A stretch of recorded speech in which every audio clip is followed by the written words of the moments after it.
melainkan sebagai ujian dan ladang amal.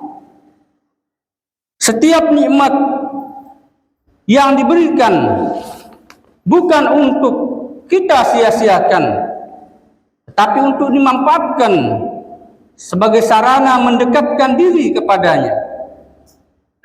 Dunia bukan tempat tinggal yang hakiki, melainkan jembatan menuju kehidupan yang kekal dan abadi.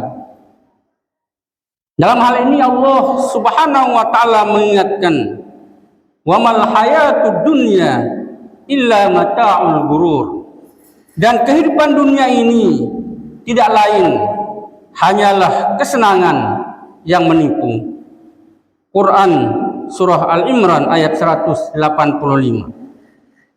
Ayat ini mengingatkan bahwa dunia sering memperdaya manusia dengan kenikmatan yang sifatnya sementara, sehingga lupa akan kehidupan yang sesungguhnya. Kesenangan yang tampak indah itu bisa menjadi sebab kelalaian jika tidak disikapi dengan iman dan kesadaran.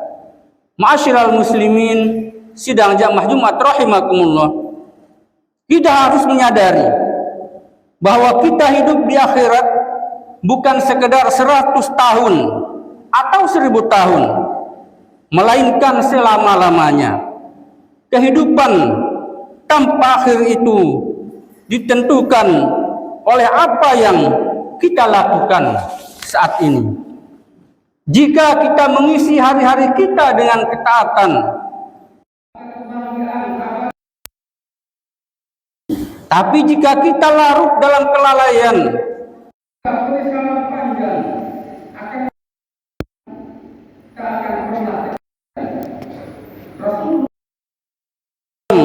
juga mengingatkan orang yang cerdas adalah orang yang mampu mengendalikan dirinya dan beramal untuk kehidupan setelah kematian.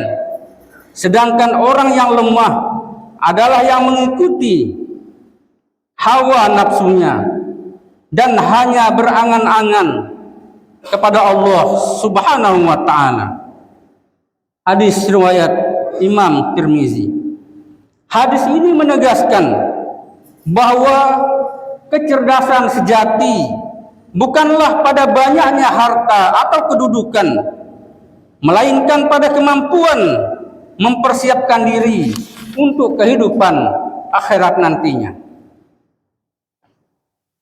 Utsman bin Affan radhiyallahu anhu pernah mengatakan, sesungguhnya Allah berikan kalian dunia itu untuk mencari bekal akhirat.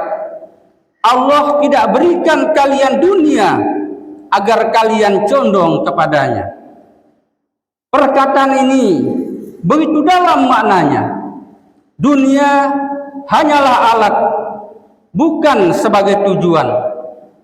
Ketika seseorang menjadikan dunia sebagai tujuan utama, ia pasti akan tersesat. Namun ketika dunia dijadikan sebagai sarana, maka itulah orang yang bakal selamat. Ibnu Utsaimin rahimahullah mengatakan, tidaklah kita keluar di dunia ini untuk hidup sebagaimana hidupnya hewan ternak. Kita makan, minum, dan tidur saja. Akan tetapi kita keluar di dunia ini untuk mempersiapkan bekal menuju akhirat. Perkataan ini menggugah kesadaran kita bahwa hidup bukan sekedar rutinitas tanpa makna. Ada tujuan besar yang harus kita perjuangkan, yaitu meraih ridha Allah dan keselamatan di akhirat. Maka ma'asyiral muslimin rahimakumullah, marilah kita mempergunakan waktu yang singkat ini dengan sebaik-baiknya. Jangan sampai kita terjebak dalam kelalaian yang membuat hati kita menjadi keras. Setiap detik yang berlalu tidak akan pernah kembali lagi, dan setiap amal sekecil apapun akan diperhitungkan. Tidak ada yang sia-sia di sisi Allah Subhanahu wa taala selama dilakukan dengan ikhlas dan sesuai dengan tuntunan. Allah Subhanahu wa taala berfirman dalam Al-Qur'an, "Faman ya'mal mithqala dzarratin khairan yarah, wa man ya'mal mithqala dzarratin syarran yarah."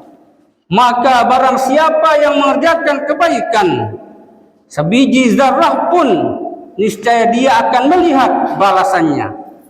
Dan barang siapa yang mengerjakan kejahatan sebesar zarrah pun, niscaya dia akan melihat balasannya. Quran surah Al-Zalzalah ayat 7 sampai dengan ayat 8. Ayat ini menjadi pengingat bahwa tidak ada amal yang luput dari perhitungan. Bahkan sesuatu yang sangat kecil pun akan diperlihatkan kelak di akhirat nanti. Ma'asyiral muslimin rahimakumullah. Sebab penentu daripada semua itu adalah bagaimana masa-masa kita menjalani hidup di dunia yang sekarang ini. Apakah kita memilih jalan ketakwaan ataukah jalan kelalaian? Apakah kita sibuk memperbaiki diri atau justru tenggelam dalam kesenangan yang melupakan Allah?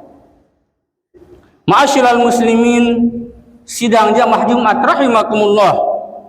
Semoga dengan mengingat kembali tentang akhirat dan tujuan hidup di dunia ini, hati kita menjadi lebih lembut, lebih sadar, dan lebih bersemangat dalam melakukan amal-amal soleh.